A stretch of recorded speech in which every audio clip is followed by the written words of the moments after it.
6 men in dark suits moved through the golden doors of Bellamy's restaurant like shadows with intent. Crystal chandeliers sparkled overhead, servers glided between tables draped in white silk, and the low murmur of wealth filled the air. But no one noticed the danger until it was already inside. Female billionaire CEO Vanessa Palmer sat at her corner table, signing contracts that would reshape industries, a glass of vintage wine beside her leather portfolio. Then a fist came crashing down on her table, glasses shattered, silverware clattered against Italian marble. 6 against 1. It should have been a massacre. But from the kitchen doorway, a quiet man in a cook's apron stepped forward. His name was Bennett Steele.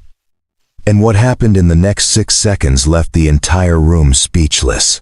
Before we jump back in, tell us where you're tuning in from. And if this story touches you, make sure you're subscribed because tomorrow, I've saved something extra special for you. The attack began with calculated precision. The first man lunged across the table, grabbing Vanessa Palmer by the collar of her designer blazer, yanking her forward so violently that her chair tipped backward. Her head snapped to the side, the metallic taste of blood flooding her mouth instantly. The second attacker was faster, leaner. He swept her documents to the floor and slammed her briefcase shut, trapping her hand beneath the leather. She cried out, pain shooting up her arm. The third moved behind her, blocking any escape route, his eyes cold and patient like a predator who had rehearsed this moment 1,000 times. The fourth and fifth flanked the sides, creating a human cage. The sixth stood at the entrance, arms crossed, watching the chaos unfold with grim satisfaction. Screams erupted throughout Bellamy's. Forks clattered against fine china. High heels scrambled across marble as patrons knocked over chairs in their panic.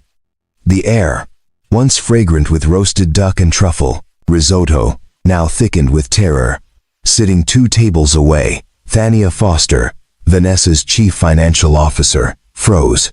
Her water glass slipped from her fingers, shattering against the floor. She had spent 15 years navigating boardroom battles. But this was different. This was violence, raw and immediate. She lunged forward instinctively, reaching for her boss, but hands shoved her back. She hit the edge of a table hard, gasping as pain flared across her ribs. Near the kitchen entrance, Bennett Steele had been checking orders. He wasn't officially kitchen staff, just a maintenance worker who filled in wherever Bellamy's needed extra hands. To most people, he was invisible. A man in his late 30s with quiet eyes and calloused hands who kept his head down and his past buried. But invisibility was a choice, a survival mechanism. He hadn't registered the first scream, hadn't looked up when wine spilled across white tablecloths. What reached him was the angle of movement in his peripheral vision, a pattern of attack he recognized too well. His body moved before his mind could form a coherent thought. Bennett's mind split into 2 tracks. One part was still the father who made peanut butter sandwiches every morning and checked homework every night. The other was the soldier whose reflexes lived deeper than memory, carved into muscle and instinct during years of training that never truly left. The first attacker never saw him coming. Bennett moved with brutal efficiency. No wasted motion, no hesitation. His palm struck the man's sternum with surgical precision, collapsing him like a marionette with cut strings. The sound was air evacuating lungs in a desperate wheeze. Before the man could recover, Bennett's elbow cracked against his temple. He dropped, unconscious but breathing. The second attacker spun, fist already swinging in a wide arc, meant to shatter bone. Bennett stepped into the strike instead of away, his body coiling with practiced control. His fingers found the pressure point below the man's collarbone, a technique drilled into him during training sessions that lasted until dawn. The attacker's knees buckled. He collapsed like wet fabric. The third had already reached inside his jacket. Metal glinted under the chandelier light. Knife or gun, it didn't matter. Bennett's foot hooked the man's ankle, sweeping his legs out from under him. His hand locked around the weapon arm as they fell together. The crack of skull meeting marble echoed through the restaurant like a gunshot. The weapon skittered across the floor. The fourth attacker hesitated, eyes widening. As he processed what had just happened, 3 of his companions were down in seconds. Bennett didn't give him time to think. A quick jab to the solar plexus, followed by a controlled strike to the side of the neck. The man crumpled. The fifth rushed forward with a roar, trying to use momentum and rage to overwhelm this unexpected obstacle. Bennett sidestepped, used the man's own force against him, and guided him, face first, into the edge of a marble pillar. He slid to the ground, groaning. The sixth, the one who had been standing guard, finally moved. He was bigger than the others, his movements more controlled. This one had training. Bennett could see it in his stance, in the way he protected his center line. They circled each other for 3 heartbeats, the restaurant holding its breath. Then they collided. It was brief and brutal. The man threw a combination meant to test defenses. Bennett blocked, countered, and when the opening appeared, he took it. A strike to the liver doubled the man over. A controlled knee to the face ended it. Silence fell like a curtain. 6 bodies, 12 seconds. Vanessa Palmer sat frozen in her overturned chair, one hand pressed to her bleeding lip, her eyes locked on the quiet man standing among the wreckage. Thania clutched her ribs, staring in disbelief. Other guests remained motionless, phones raised, recording everything. Bennett stood in the center of it all, chest rising and falling steadily. His cook's apron somehow still tied neatly at his waist. His expression was unreadable. Calm, as if he'd simply stopped a minor kitchen fire, instead of dismantling 6 trained attackers. Police sirens wailed in the distance, growing louder. Bennett raised his hands slowly, palms open, signaling compliance, even as his eyes tracked every exit in the room, every window, every potential threat. Years of training whispered warnings in his head, but he forced himself to stay still. Officers burst through the entrance moments later, weapons drawn, shouting commands. They approached cautiously, their instincts telling them this man was more than he appeared. "I stopped them," Bennett said, his voice clipped and even. "I don't know who they are. I'm fine." But behind those simple words, his mind was racing. He saw phones pointed at him, cameras flashing, a story forming that he couldn't control. Security. Footage would be pulled. His face would be everywhere. Questions would be asked. And all he could think was, what will this mean for Hudson? His son, his 8-year-old boy who thought his dad just fixed broken things at a fancy restaurant, who didn't know about the deployments, the missions, the life Bennett had walked away from when everything fell apart. By the time police finished taking statements, Bennett had already planned his exit. He gave them minimal information. Yes, he worked here. No, he didn't know the attackers. Yes, he had prior training. No, he didn't want medical attention. Vanessa Palmer stood across the restaurant, Thania hovering protectively beside her. The CEO's eyes never left Bennett. She watched him deflect questions with practiced ease, watched him try to fade back into invisibility even as everyone in the room stared at him like he'd descended from myth. When their eyes finally met across the chaos, something passed between them. Recognition.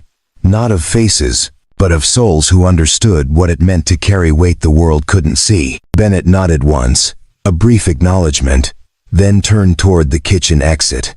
"Wait," Vanessa called out, her voice cutting through the noise. He paused but didn't turn back. "Thank you," she said simply. Bennett's shoulders tensed. Then he disappeared through the doorway, leaving behind 6 unconscious attackers, a room full of witnesses, and a story that was already beginning to spread beyond the walls of Bellamy's restaurant. Outside, the night air hit his face like a slap. Bennett walked 3 blocks before allowing himself to stop, leaning against a brick wall in an alley. His hands were shaking now, adrenaline finally catching up. He pulled out his phone. One missed call from Mrs. Davenport, the neighbor who watched Hudson after school. He needed to get home, needed to see his son, needed to hold on to the one thing that mattered more than anything else in this world.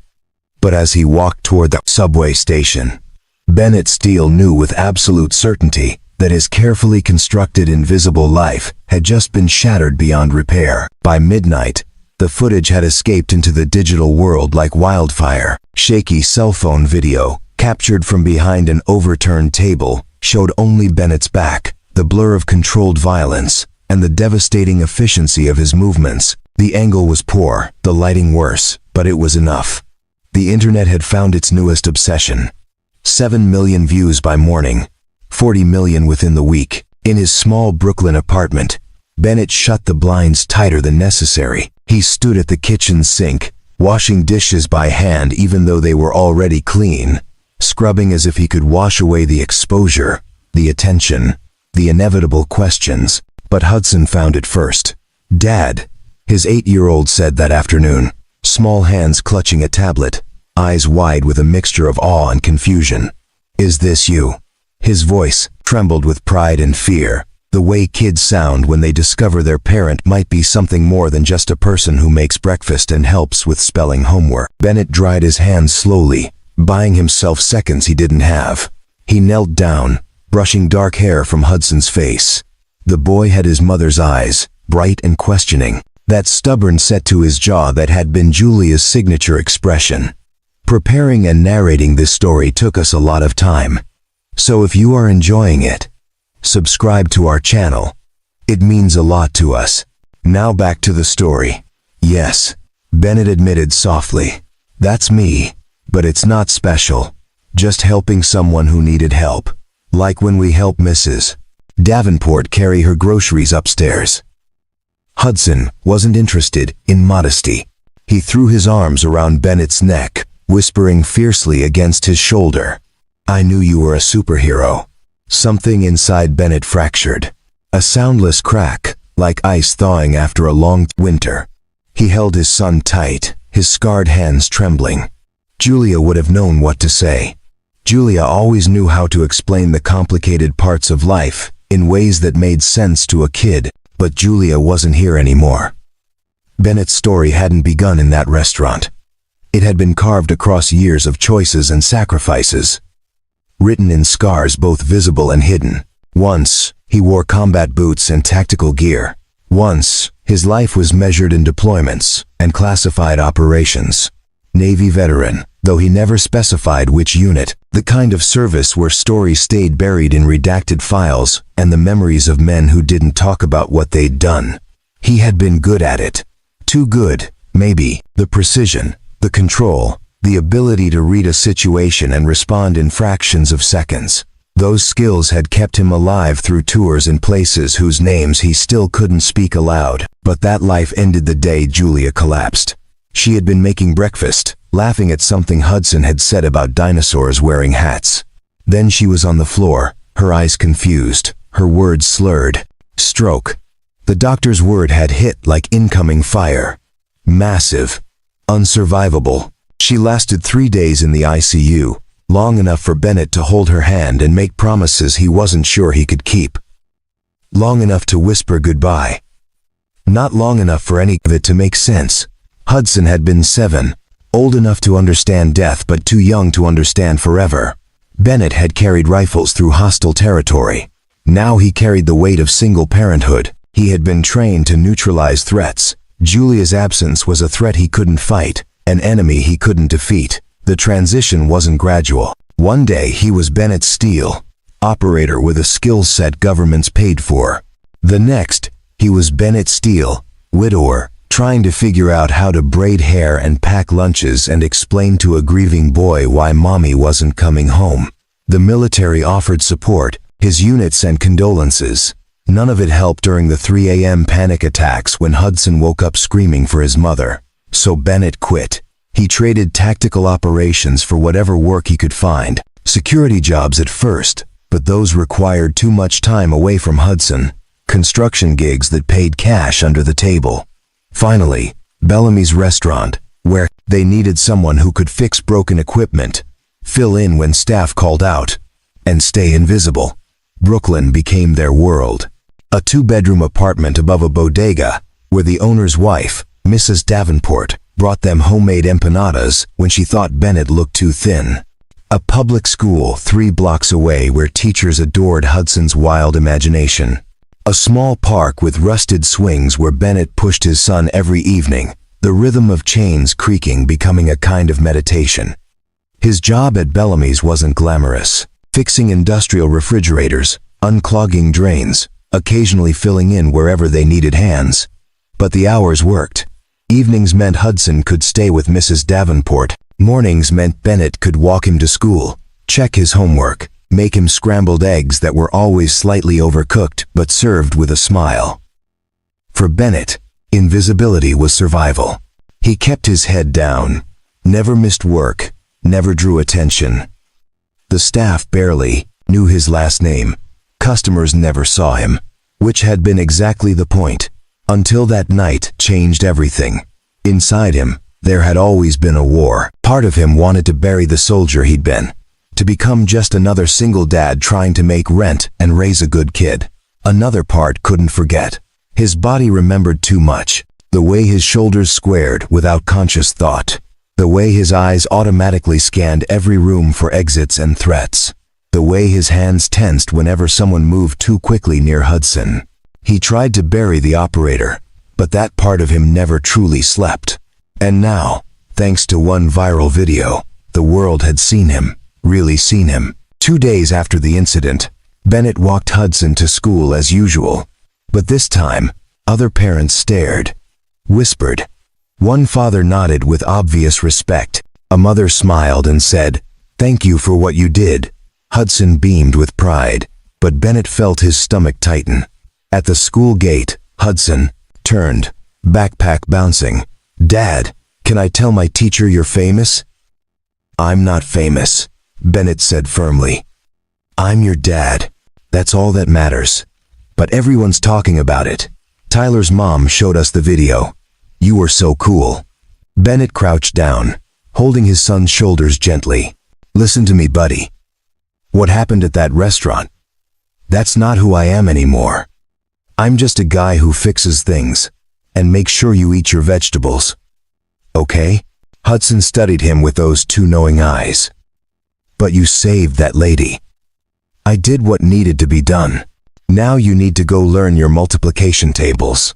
Hudson hugged him quickly, then ran toward the entrance where his friends waited. Bennett watched until the boy disappeared inside, then turned back toward the street. His phone buzzed. Unknown number. He let it go to voicemail. It was the 7th call that morning. The attention was building like pressure in a sealed container. Reporters had found Bellamy's. They'd found his name in the employee records. It was only a matter of time before they found his address. Bennett walked back to the apartment, each step feeling heavier. Inside, he sat at their small kitchen table, surrounded by Hudson's drawings taped to the walls. Dinosaurs and spaceships and stick figures labeled, "Me and Dad." He had fought in deserts and mountains, had completed missions that would never be declassified, had survived things that should have broken him. But this, keeping his son safe from a different kind of danger, felt like the hardest mission yet. The pressure mounted like a slow-building storm. By the end of the week, Bennett's face was everywhere. Blurry screenshots from security footage appeared on news websites. Blog posts speculated about his background. Reddit threads dissected his fighting technique frame by frame.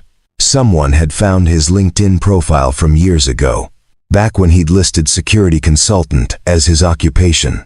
The internet had christened him the Ghost Guardian. Bennett hated it. He stopped going to the corner bodega because the owner wanted to shake his hand and tell everyone who walked in about the hero upstairs. He avoided the park where other parents now recognized him. He took different routes to Hudson's school, varying the times, the paths, anything to avoid becoming predictable. But you can't hide from the internet. Reporters started showing up at Bellamy's. The restaurant manager, a thin man named Philip, who had barely spoken to Bennett before, suddenly wanted him visible. "Think of the publicity," Philip said, his eyes gleaming with dollar signs. "We could say you're head of security, give interviews. People would come just to see where it happened." Bennett quit the next day. He walked out during the lunch rush, turned in his keys, and never looked back. The paycheck had been steady, but not worth this. Not worth risking Hudson's safety for someone else's profit. Money got tight immediately. Rent was due in 2 weeks. Hudson needed new shoes. The refrigerator was making a noise that suggested expensive repairs were coming. But Bennett had survived worse than poverty. What he couldn't survive was the look on Hudson's face when kids at school started treating him differently. Some with awe, asking if his dad could teach them to fight. Others with fear, their parents having warned them to stay away from that violent man's son. Hudson came home one afternoon, quieter than usual. He dropped his backpack by the door and climbed onto the couch without his usual energy. "Rough day?" Bennett asked, setting aside the job listings he'd been scrolling through. "Tommy's mom said you're dangerous." Hudson's voice was small. "She said Tommy can't come to my birthday party." Bennett felt rage flare hot in his chest. The kind of anger that used to fuel him through impossible missions. But he forced it down, forced his voice to stay calm. "What do you think?" he asked, sitting beside his son. "Am I dangerous?" Hudson looked up at him, those serious eyes that were too old for 8 years. "You saved that lady. You stopped bad guys. That's what heroes do." "I did," Bennett admitted. "But that doesn't make me a hero. It makes me someone who knew how to help and chose to help. That's all." "So why is everyone making it weird?" Bennett pulled Hudson close, feeling the small weight of him, so fragile and so incredibly strong at the same time. "Because people don't always understand the difference between violence and protection. They see the fighting and they get scared. But you know me. You know I would never hurt anyone who didn't deserve it." "I know," Hudson whispered, "but I wish they knew that too." That night, after Hudson fell asleep, Bennett sat on their small balcony overlooking the street. Traffic hummed below. Sirens wailed in the distance. The city breathed its usual rhythm, indifferent to the chaos in his life. His phone buzzed. Another unknown number. He almost ignored it, but something made him answer. "Mr. Steele?" A woman's voice, professional but warm. "My name is Brielle Douglas. I'm calling on behalf of Vanessa Palmer." Bennett's grip tightened on the phone. "I don't want publicity. I don't want interviews. I just want to be left alone. That's not why I'm calling." A pause. "Miss Palmer would like to meet with you. Privately. No press, no cameras. Just a conversation." "About what?" "About gratitude. And possibly about a job.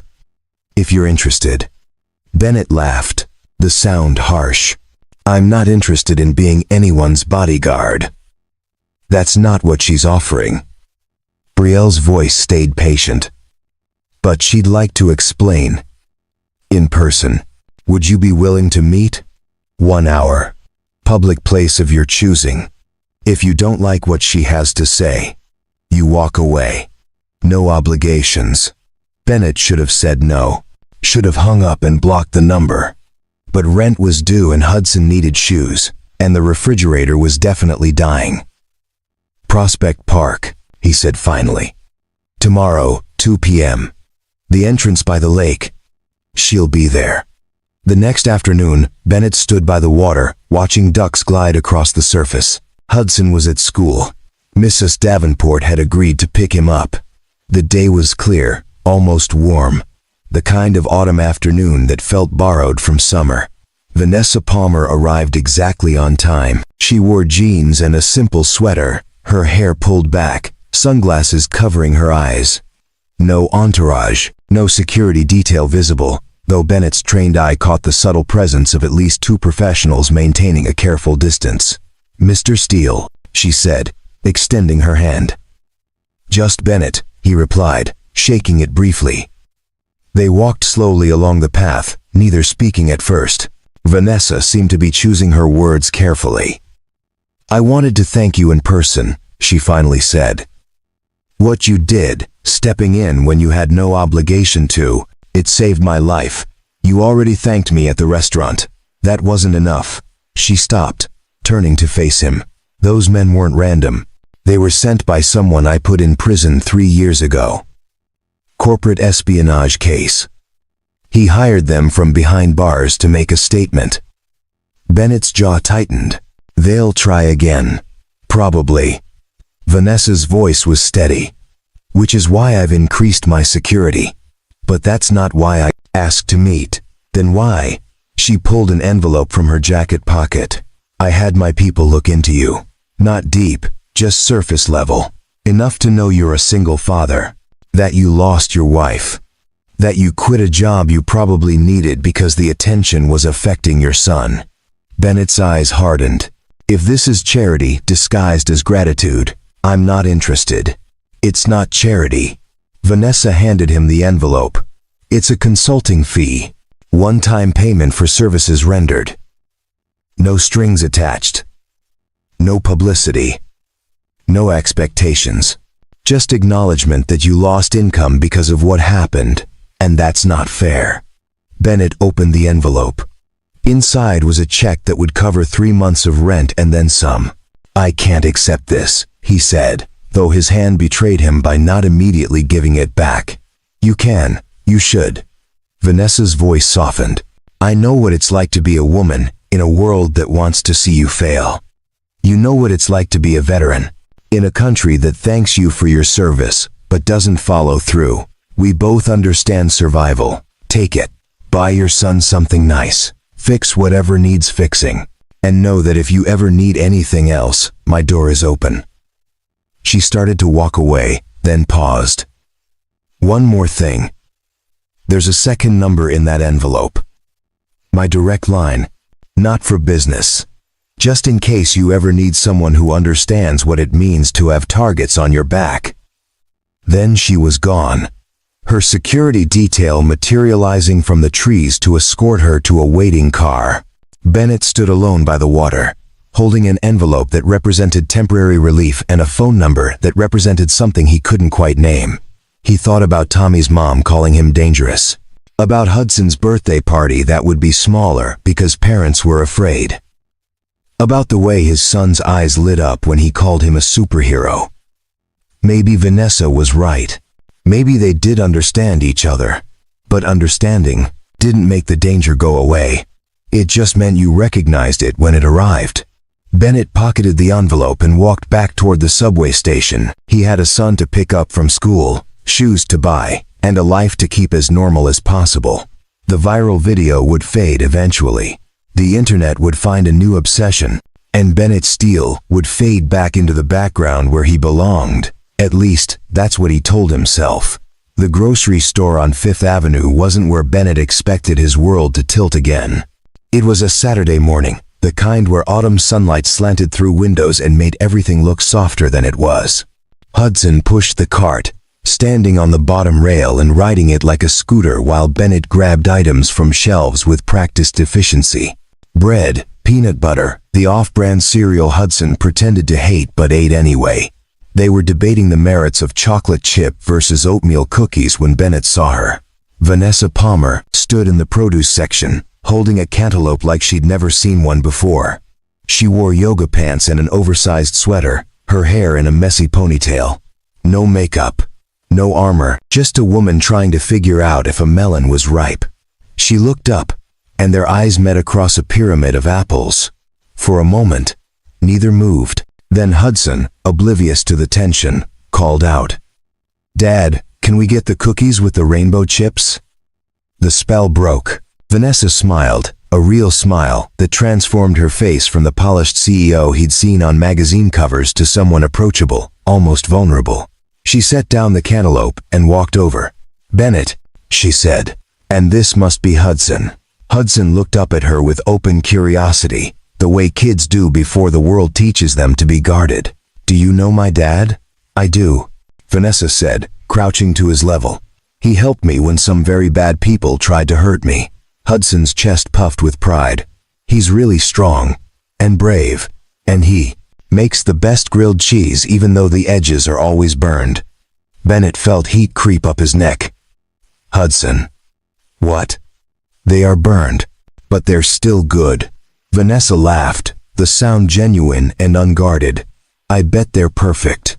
My assistant makes all my meals, and I can't remember the last time I actually cooked something myself. You should come over for dinner."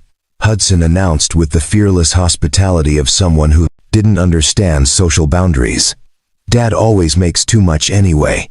Hudson, Bennett said more firmly, mortified. Miss Palmer is busy. Actually, Vanessa said, standing and meeting Bennett's eyes.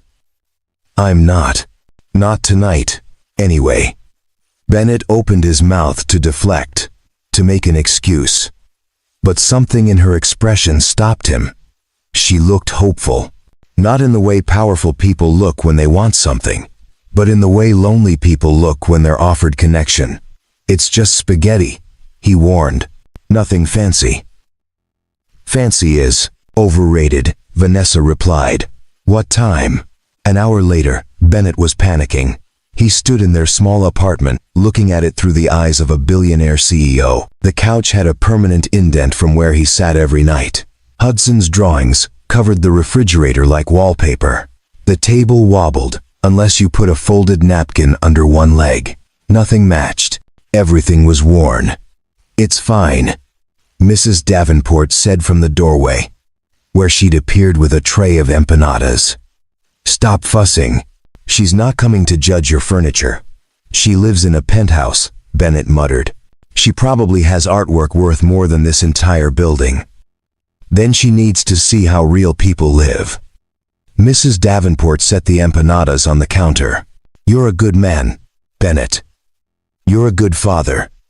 That's worth more than fancy furniture. Hudson ran in from his room, wearing his favorite shirt, with a dinosaur on it.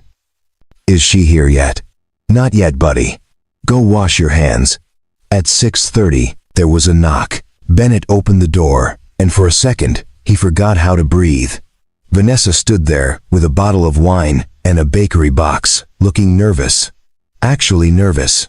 Her hands gripped the items a little too tightly, and she'd chewed off most of her lipstick.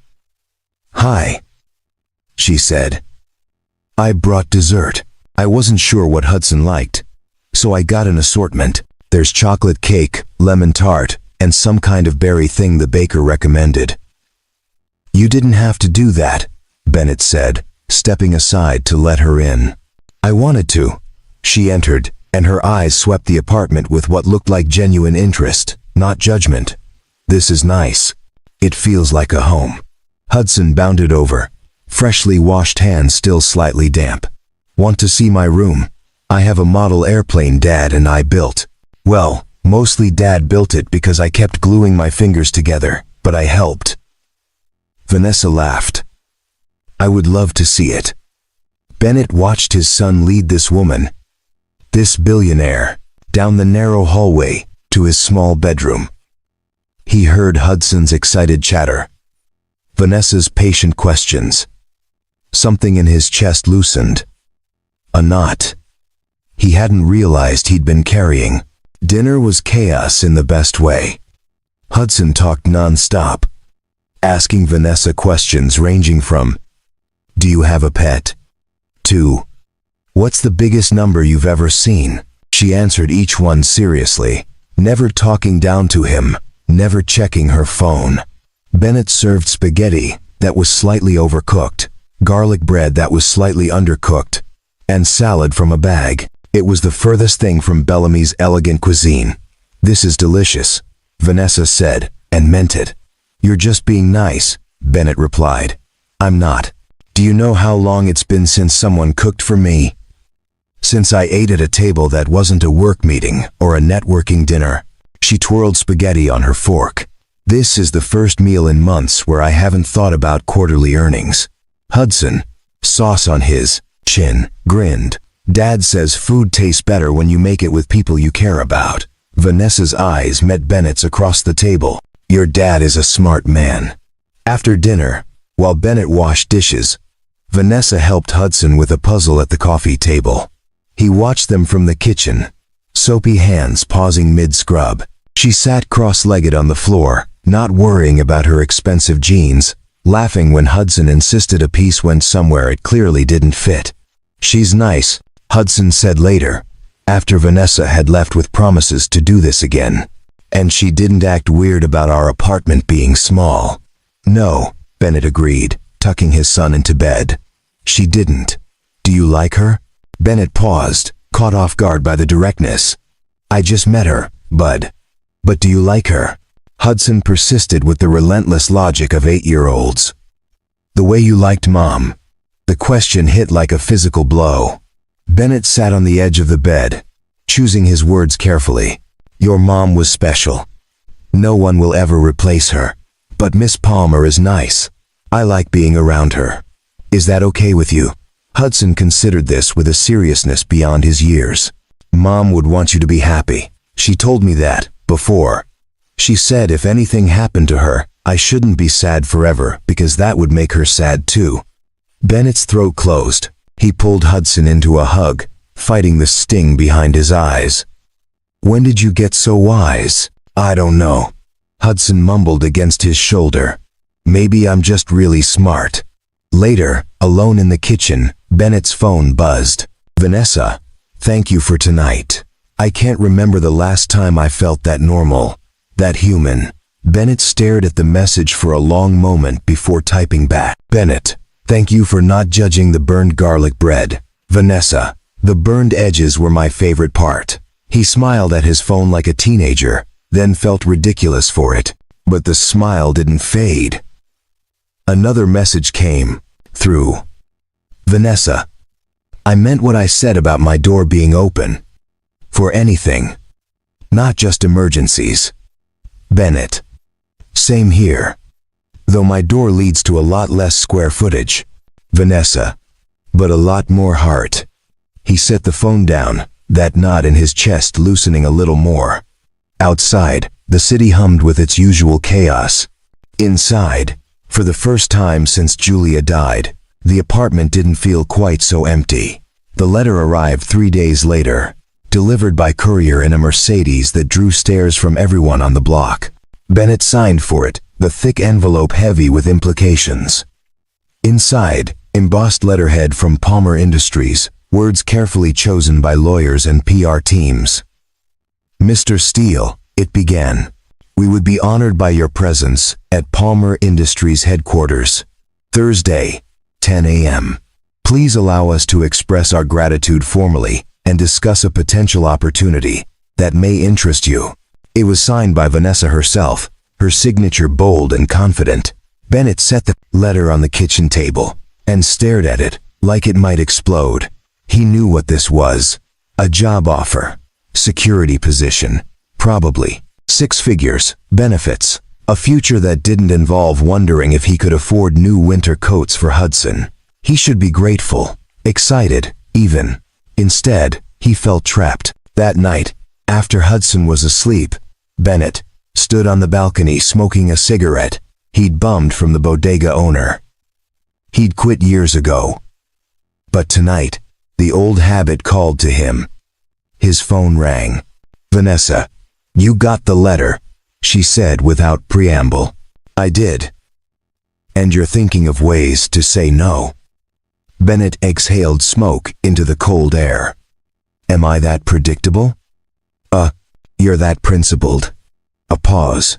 Will you at least hear me out before you decide? Vanessa. He used her first name deliberately, establishing that whatever happened next, they weren't CEO and employee. They were two people having a conversation. I know what you're going to offer. Head of security. Good salary. Stability. For Hudson. And I appreciate it. I do. But I can't be someone's hired protection. That's not what I'm offering. Then what? Come Thursday and find out. Her voice carried a hint of challenge. If you don't like it, you walk away. No hard feelings. But you owe it to yourself to at least listen. Bennett crushed the cigarette under his boot. Why does this matter so much to you? The silence stretched long enough that he thought she might not answer. Because, Vanessa finally said, her voice softer. I've spent my entire life surrounded by people who want something from me. Money, connections, opportunities. You're the first person in years who wants nothing. And that's rare. That's valuable. And I'd like to see if we can help each other without it feeling like a transaction. Bennett closed his eyes. I'll come, but I'm not making any promises. Fair enough. Thursday morning, Bennett stood before Palmer Industries headquarters, a gleaming tower of glass and steel that seemed to pierce the sky. Security waved him through with knowing looks. The elevator was marble and mirrors, rising so smoothly he barely felt the motion. The 42nd floor opened onto an office that looked like something from a magazine spread. Floor-to-ceiling windows, modern art on the walls. Furniture that probably cost more than his car. Vanessa stood by the window, her back to him, wearing a charcoal suit that meant business. When she turned, her expression was carefully neutral. "Thank you for coming," she said. "You're persuasive." A ghost of a smile. "It's a useful skill in my line of work." She gestured to a seating area, 2 leather chairs facing each other, over a glass coffee table. Bennett sat, feeling out of place in his off-the-rack jacket. Vanessa sat across from him, and for a moment, neither spoke. Then she leaned forward, hands clasped. "Those men at the restaurant," she began. "That wasn't random. It was targeted. The person who sent them is in prison but still has resources. Connections. He wants to hurt me for putting him there. I figured as much. My current security is competent, but they're reactive. They respond to threats after they materialize." She met his eyes. "I need someone who can anticipate. Someone who thinks like a threat." "So you do want a bodyguard?" "No, I want a strategic advisor. Someone who can look at my life, my patterns, my vulnerabilities, and tell me what I'm missing. Not someone who follows me around with an earpiece. Someone who teaches me how to see danger before it arrives." Bennett leaned back, considering. "That's not a full-time job." "No, it's consulting work. You set your own hours. Work from home when possible. Come to the office only when necessary. I'm offering $50,000 for 6 months of consultation. After that, we reassess." The number hung in the air between them. It was more money than Bennett had seen in years. It was Hudson's college fund. It was security and stability and breathing room.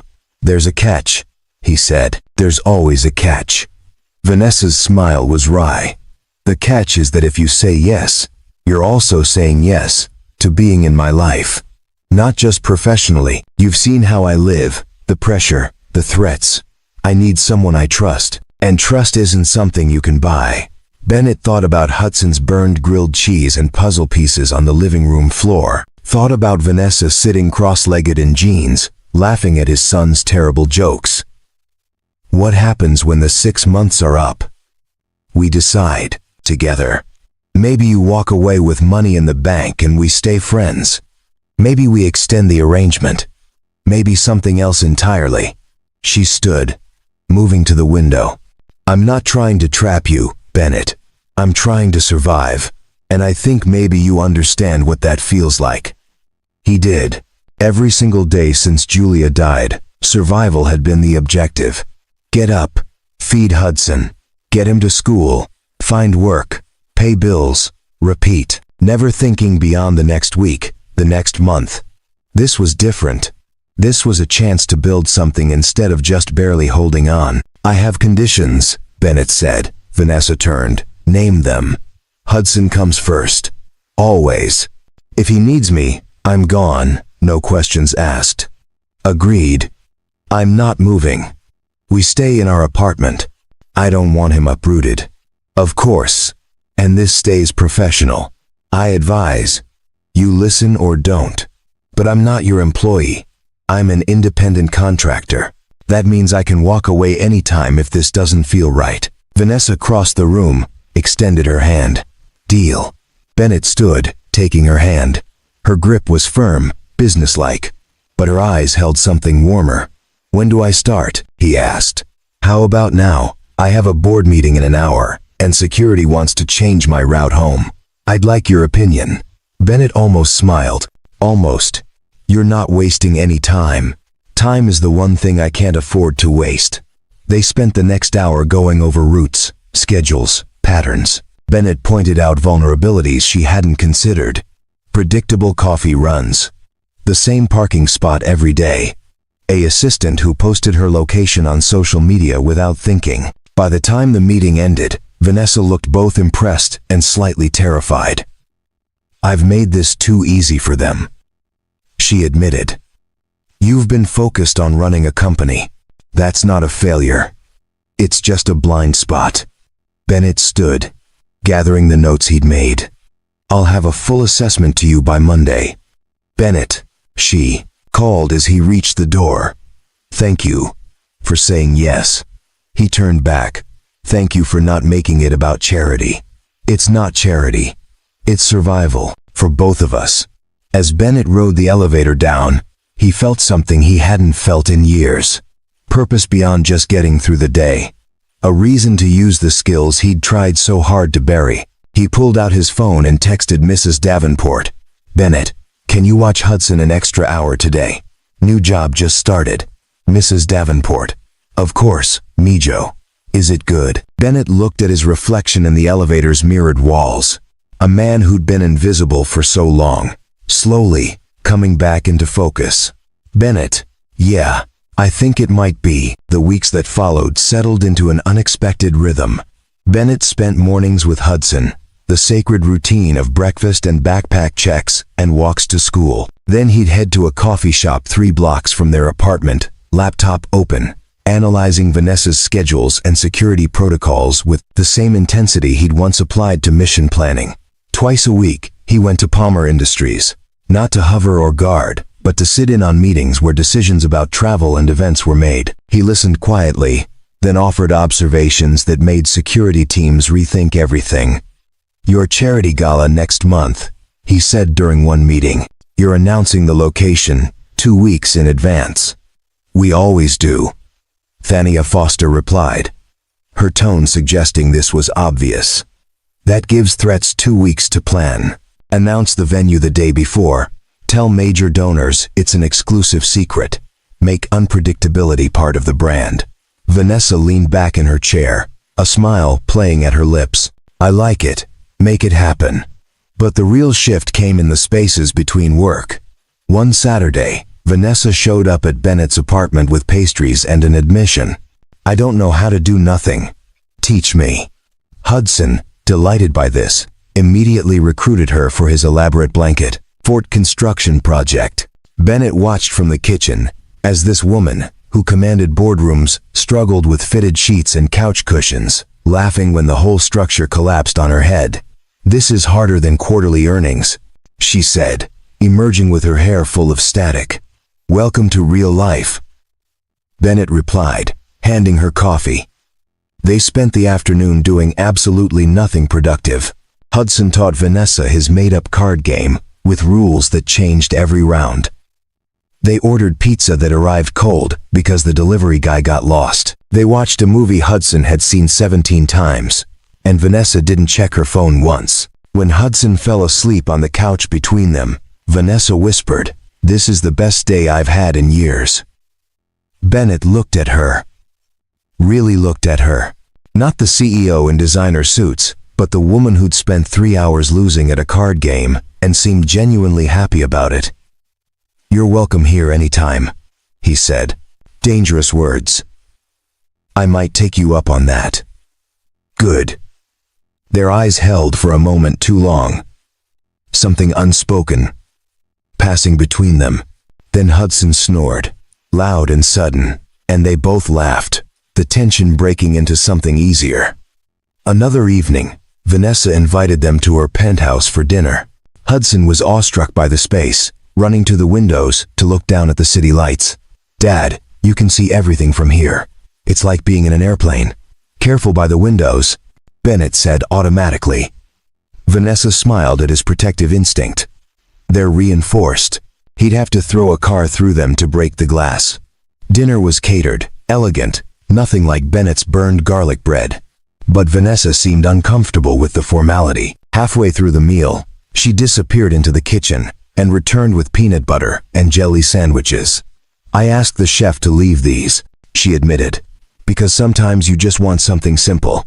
Hudson's face lit up. These are way better than fancy food. They ate sandwiches at her dining table that could seat 12, and it felt less like a billionaire's penthouse and more like home. Later, after Hudson crashed on her couch, worn out from exploring, Bennett and Vanessa stood by the windows looking out at the city. "Can I ask you something?" Vanessa said quietly. "Sure." "When you look at me, what do you see?" Bennett considered the question carefully. "I see someone who's built something incredible, but paid a price for it. Someone who's forgotten what it feels like to just exist without performance.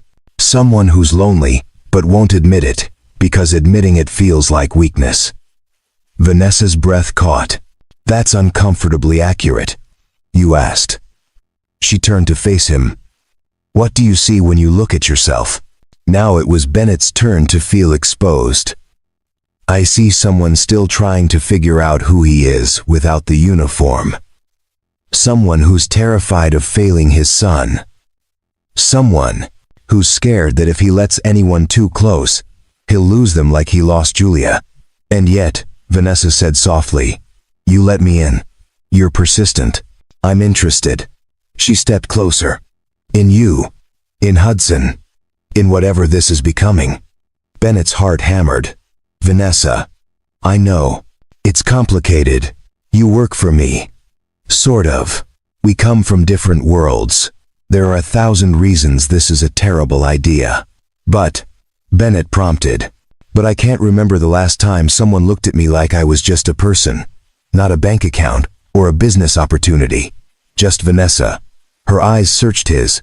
"And I think maybe you need someone who looks at you like you're more than just Hudson's dad. Like you're Bennett, whoever that is." Before he could second-guess himself, Bennett reached out and tucked a strand of hair behind her ear. His hand lingered against her cheek, rough calluses against soft skin. "I'm figuring that out," he admitted. "But I think I'd like you around while I do." She leaned into his touch, eyes closing. "I'd like that too." They didn't kiss. Not yet. But something shifted. A door opening between them, that neither rushed through but both acknowledged. The following weeks wove them together in small, deliberate ways. Vanessa started joining their Sunday morning pancake tradition, learning to flip them without sending batter across the kitchen. Bennett taught her that burned edges weren't failures, just character. Hudson's birthday party became a weird mix of his school friends and Vanessa's assistant Brielle, who showed up with enough balloons to fill the apartment twice over. Vanessa sat on the floor playing musical chairs with 8-year-olds, her $1,000 shoes forgotten under a pile of discarded wrapping paper. Bennett found himself at charity events he'd normally avoid, wearing a suit Vanessa insisted on buying him. "It's a business expense," she'd argued. "You're representing me. I'm standing in a corner watching exits. You're doing it in style now." But the most significant moment came on an ordinary Tuesday. Vanessa had a scare at the office. A package delivered to her desk, that security flagged as suspicious. It turned out to be harmless, a gift from a legitimate vendor, but for 2 hours, the building was evacuated. Bennett got the call while helping Hudson with homework. He was there in 15 minutes, finding Vanessa in the street surrounded by police and security teams, looking smaller than he'd ever seen her. She saw him and her professional mask crack just for a second, but he saw it.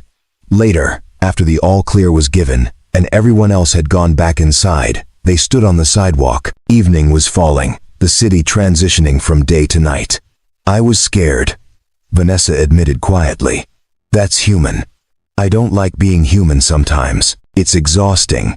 Bennett stepped closer, not touching, just present. "You don't have to be fearless. You just have to keep going." She looked up at him. "Is that what you do? Just keep going?" "Every day since Julia died. Some days it's all I can manage. But Hudson needs me to keep going, so I do." "And now?" she asked. "What keeps you going now?" He met her eyes. "More than I used to have. A job that matters. A friend who gets it. A pause. Maybe the start of something else, if we're both brave enough." Vanessa smiled, real and unguarded. "I'm terrified." "Good. Me too." This time, when she leaned in, he met her halfway. The kiss was soft, tentative, a question more than an answer. When they pulled apart, both slightly breathless, Vanessa laughed. This is definitely complicated. Worth it though? She kissed him again, longer this time. Absolutely worth it. The first real warning came on a cold November morning. Bennett arrived at Palmer Industries for a routine security briefing and found the building in controlled chaos. Police cars lined the street, their lights painting the glass facade in alternating blue and red.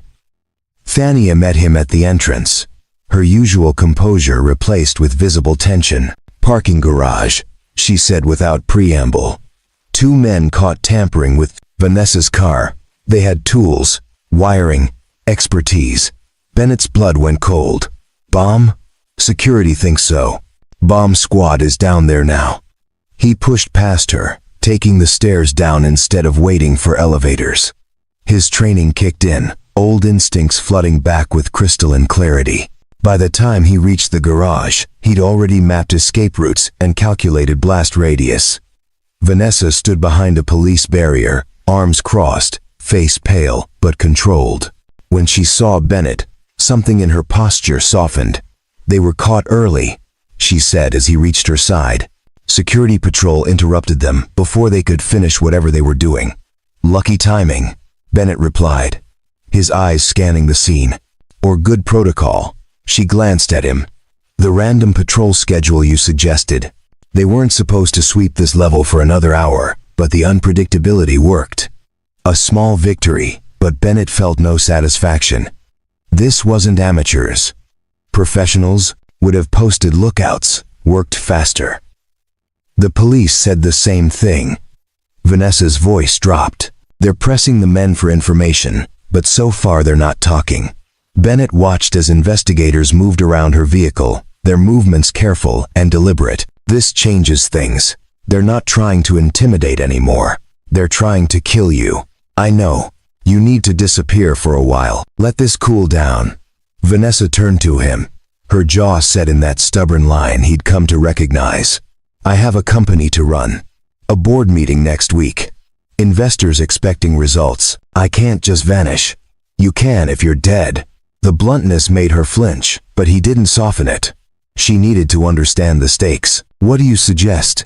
she asked finally. "We set a trap, force them to come to us on our terms." Over the next week, Bennett transformed Vanessa's life into a carefully choreographed dance of security and misdirection. Decoy cars left at different times, varied routes that changed daily. Meetings moved to secure locations at the last minute. But more than that, he started planning something bigger, something risky. "There's an estate in Westchester," Vanessa mentioned during one late-night strategy session in her office. "I inherited it from my father. Never use it. Too big, too isolated." Bennett's mind began working. Isolated is good. Isolated means controlled environment. How much land? 30 acres, main house, guest cottage, the whole property is walled. "Show me the blueprints." They spread architectural plans across her desk, and Bennett studied them with the intensity of a general planning a campaign. Stone walls, limited access points, clear sight lines. It was defensible if prepared correctly. "We announce a private board retreat," he said slowly, the plan forming as he spoke. "Leak it through channels we know are compromised. Make it look like you'll be vulnerable. Away from the city. Minimal security. You want to use me as bait. I want to end this. They won't stop. Every failed attempt makes them more desperate, more dangerous." He looked up from the plans. "Eventually they'll get lucky, or they'll go after someone else to get to you." Vanessa's eyes widened slightly. "Hudson. I've already moved him. He's with a friend upstate until this is resolved. They think he's on a school trip." Bennett's voice was steady, but she could see the tension in his shoulders. "But yes, they might try to use him. Or Thania. Or Brielle. Anyone close to you becomes a target." She sat down heavily, the weight of responsibility pressing on her. "How did your life become collateral damage in my corporate warfare?" Bennett moved around the desk, crouching beside her chair. So they were eye level. Because I chose to help you that night at Bellamy's. And I'd choose it again. Every time. Even knowing it would lead here? Especially knowing. He took her hand, lacing their fingers together. You're not just a client anymore, Vanessa. You're important to me, to Hudson. We're in this together. She squeezed his hand, blinking back moisture. When this is over, when we're safe, I want to take Hudson somewhere normal. A park, a zoo, somewhere he can just be a kid without guards watching every corner. Deal. But first, we end this. The preparations took 3 days. Bennett brought in specialists he'd served with, men who owed him favors and knew how to keep silent. They transformed the Westchester estate into a fortress disguised as a weekend retreat.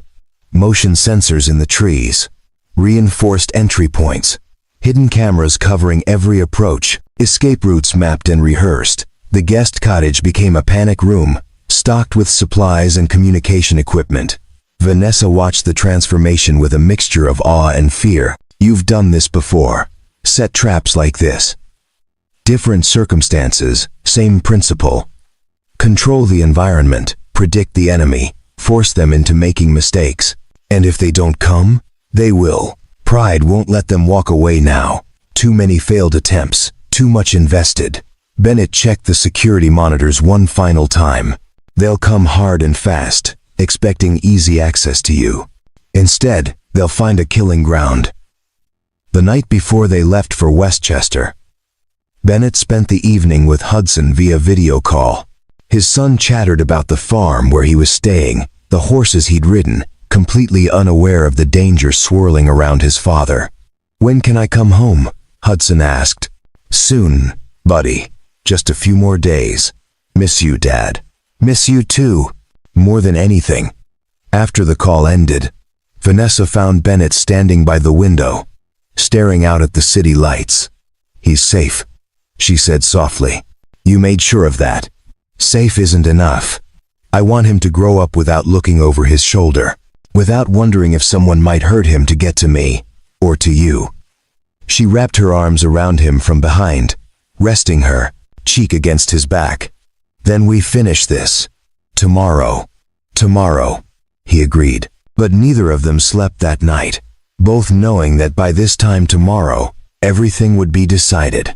The estate waited like a held breath. Bennett moved through the main house one final time as sunset painted the walls in shades of amber and crimson. Every window, every door, every shadow memorized. Vanessa sat in the study, visible through the large bay windows, working on her laptop as if this were an ordinary evening.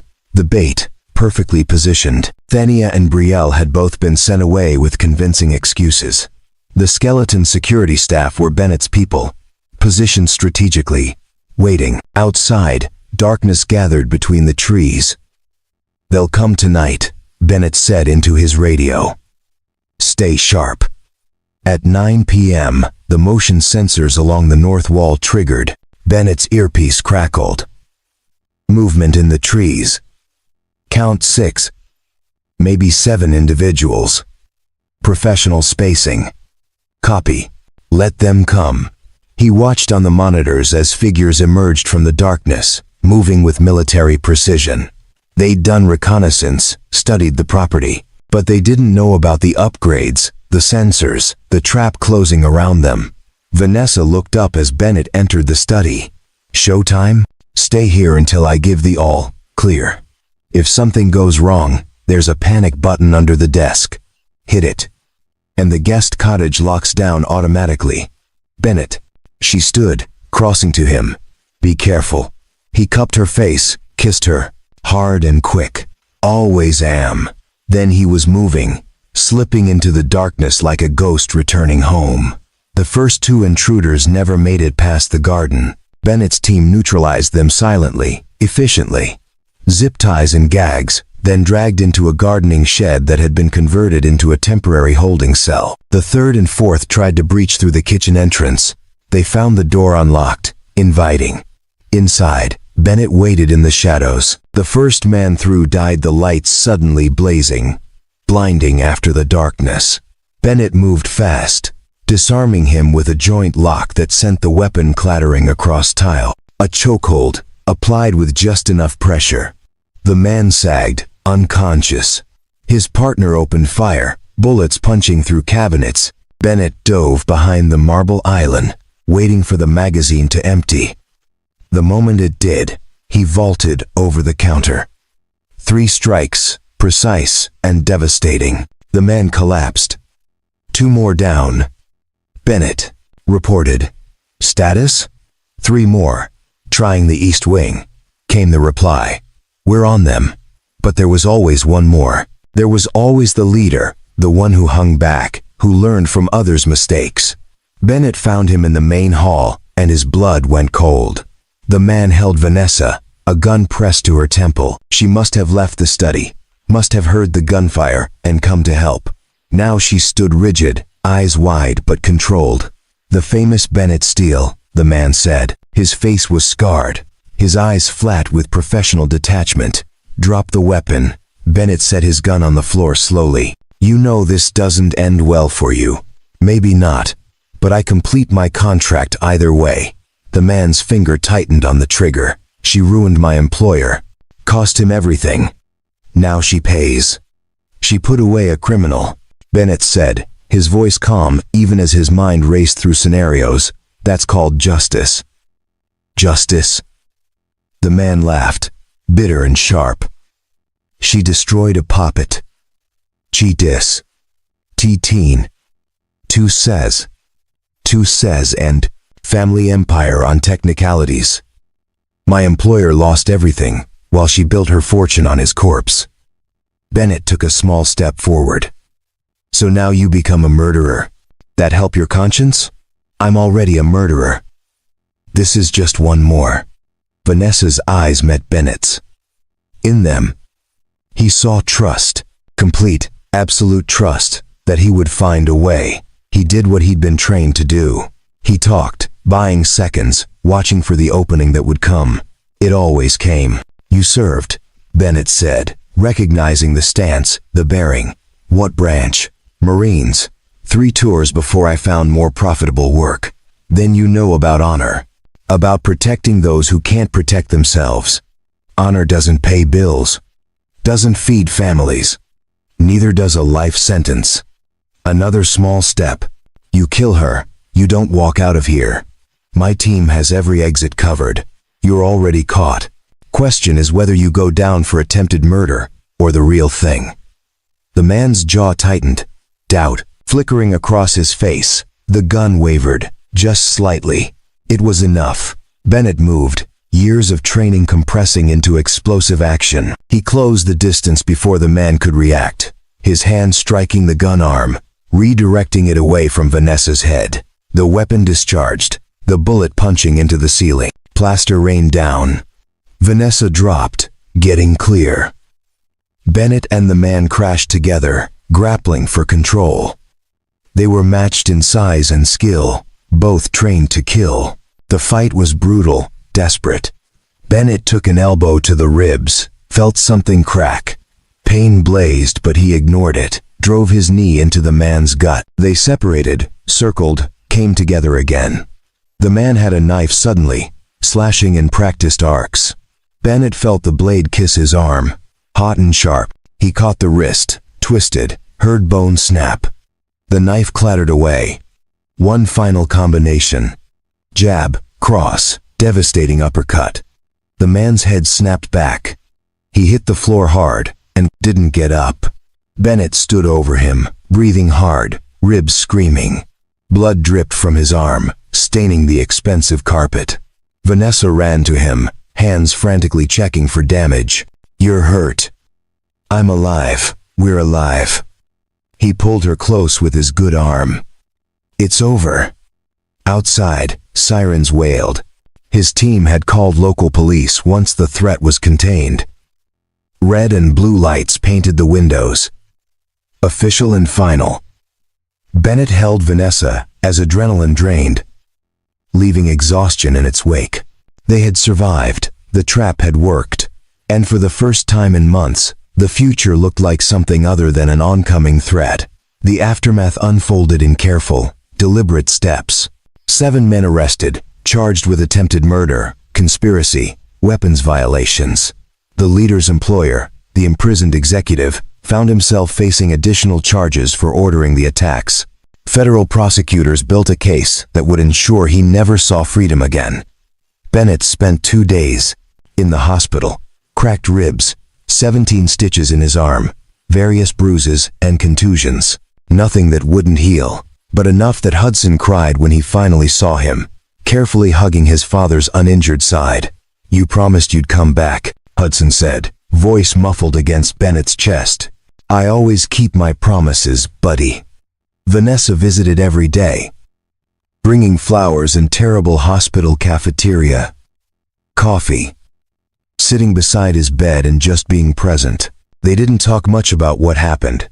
They didn't need to. When Bennett was finally released, he expected to return to his Brooklyn apartment and resume the careful invisibility he'd built before everything changed. Instead, Vanessa made a proposal. "Move in with me," she said one evening as they sat in her penthouse. Hudson was sprawled on the couch, half asleep, after a long day back at school. "Not the penthouse, somewhere new, somewhere that's ours, not mine or yours, but ours." Bennett studied her face, looking for doubt. Found none. "That's a big step. We almost died. Several times. I'm done wasting time on hesitation." She took his hand. "I love you. I love Hudson. I want to build something real with both of you. If you'll have me." Hudson, not as asleep as he'd appeared, lifted his head. "Does that mean Vanessa would be like my mom?" The question hung in the air, fragile and huge. Bennett looked at his son, seeing Julia in his eyes, but also seeing the boy who'd survived loss and was brave enough to love again. "Would you be okay with that?" Hudson considered with the seriousness of someone making an important decision. "I think Mom would like her. And I like her. So yeah, I'd be okay with it." Vanessa's eyes glistened. "I could never replace your mother, Hudson. But I would love to be part of your family, if you'll let me. Can we still have burned garlic bread on Sundays?" She laughed, the sound breaking through emotion. "Absolutely. I'm counting on it." They found a place in Manhattan, a townhouse with a small backyard, 3 bedrooms, enough space for Hudson to spread out and for Bennett to have a home office. It wasn't a penthouse, but it wasn't Brooklyn either. Something in between, like their lives now. Moving day was chaos. Hudson directed furniture placement, like a tiny general. Mrs. Davenport showed up with enough food to feed them for a week and tears in her eyes. "You deserve this," she told Bennett, squeezing his hand. All of you, Thania and Brielle, helped unpack boxes, marveling at how Vanessa's designer wardrobe mixed with Bennett's tactical gear and Hudson's toy dinosaurs. It was mismatched and perfect. That night, after Hudson was tucked into his new room, Vanessa and Bennett stood in their bedroom, surrounded by half-unpacked boxes. "No regrets?" she asked. "Not one." He pulled her close, careful of his still-healing ribs. "You? Only that we didn't do this sooner." They built routines together. Breakfast as a family before Hudson's, school and Vanessa's office. Bennett consulting on security for Palmer Industries remotely, only going in when necessary. Dinners where they all contributed, usually with mixed results, but always with laughter. Hudson thrived.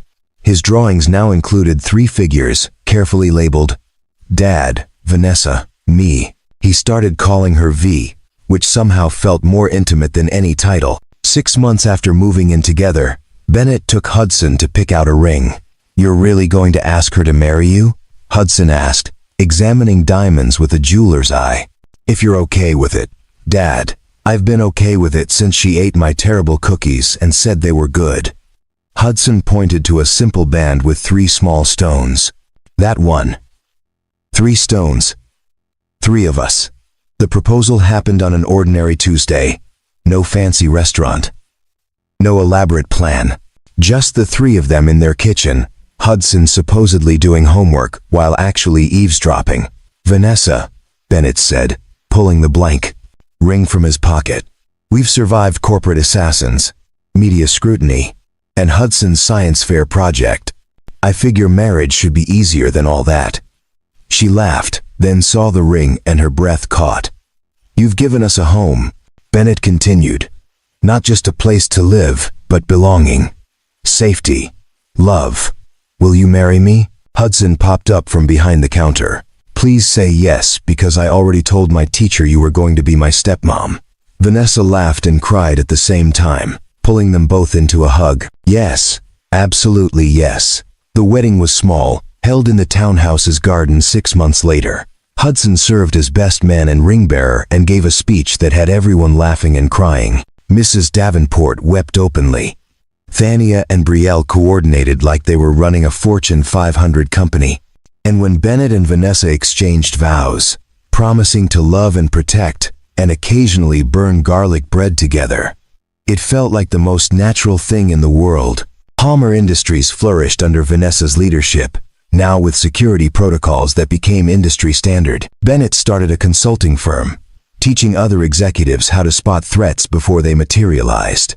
Hudson grew, thrived, became the kid who wasn't afraid to love loudly and completely. He kept Julia's picture by his bed, and Vanessa never tried to take that space. Instead, she created her own, filled with new memories and unconditional acceptance. On their first anniversary, Bennett woke to find Vanessa already up, standing by the window watching the sunrise. "Thinking about something?" he asked, wrapping his arms around her. "Thinking about how I almost missed this. If those men hadn't attacked that night, if you hadn't been there, I'd still be alone in my penthouse, calling it success while feeling empty. I'd still be invisible, thinking survival was enough." She turned in his arms. "We saved each other. Best rescue mission I ever ran." From down the hall came the sound of Hudson's alarm, followed by his usual morning chaos. Their life, loud and messy and absolutely perfect. "Ready for another day?" Vanessa asked. Bennett kissed her forehead. "With you, always." 10 years passed like a breath and a lifetime all at once. Bennett stood in the kitchen of their townhouse, now worn in all the right ways. Scuff marks on the hardwood from years of Hudson running through. Photos covering every surface, moments frozen in time. The refrigerator still held drawings, though now they were architectural sketches from Hudson's college portfolio, instead of crayon dinosaurs. "Dad, you're burning the garlic bread again," 18-year-old Hudson called from the dining room. His voice deeper now, but carrying the same teasing affection it always had. "It's called tradition." Bennett shot back, pulling the pan from the oven. The edges were crisp, borderline charred, exactly how they liked it. Vanessa emerged from her office, reading glasses perched on her nose, silver threading through her hair now. She'd stepped back from day-to-day operations at Palmer Industries 2 years ago, focusing instead on mentorship programs for young entrepreneurs, especially women trying to build empires while the world told them they couldn't. "Smells perfect," she said, kissing Bennett's cheek as she passed. They gathered at the table, the same one they'd eaten at for a decade. Hudson filled the space with stories about his architecture program, about the building he was designing for his thesis. Bennett and Vanessa listened, asked questions, offered thoughts. This was what survival had become. Not just getting through the day, but savoring it. After dinner, Hudson headed out to meet friends. At the door, he paused, turned back. "Love you guys, even if Dad can't cook." "Love you too, smartass," Bennett replied. When the door closed, the house settled into comfortable quiet. Vanessa and Bennett moved to the back porch, their evening ritual. The city hummed beyond their small garden. But here, in this pocket of peace, the world felt manageable. "Do you ever think about that night?" Vanessa asked, her hand finding his. "At Bellamy's, sometimes. Feels like a different life." It was. For both of us. She leaned against him. "I was so lonely then. Surrounded by people, but completely alone. Building an empire and calling it enough." Bennett thought about the man he'd been. Invisible, broken, convinced his best days were behind him. A father doing his best but not believing in much beyond the next meal, the next rent payment. Hudson asked me something last week, he said. Asked if I thought his mom would approve of how things turned out. What did you tell him? That Julia wanted us to be happy. That she'd love seeing him thriving, seeing us build this life. That grief doesn't mean we stop living, it means we live enough for those who can't. Vanessa was quiet for a moment. I never met her, but I'm grateful to her every day. For Hudson. For raising him to be open to love even after loss. For loving you in a way that taught you how to love again. They sat in silence, watching stars appear one by one in the darkening sky. A decade ago, Bennett had been a man trying to disappear. Vanessa had been a woman isolated by success. Hudson had been a boy who'd lost his mother and didn't understand why the world could be so cruel. Now they were a family, imperfect, complicated, bound together by choice and commitment, and the kind of love that grows from showing up every day. We did good, Bennett said finally. We did perfect. From inside, Bennett's phone buzzed. A message from Mrs. Davenport, now in her 70s, but still bringing empanadas and unsolicited advice.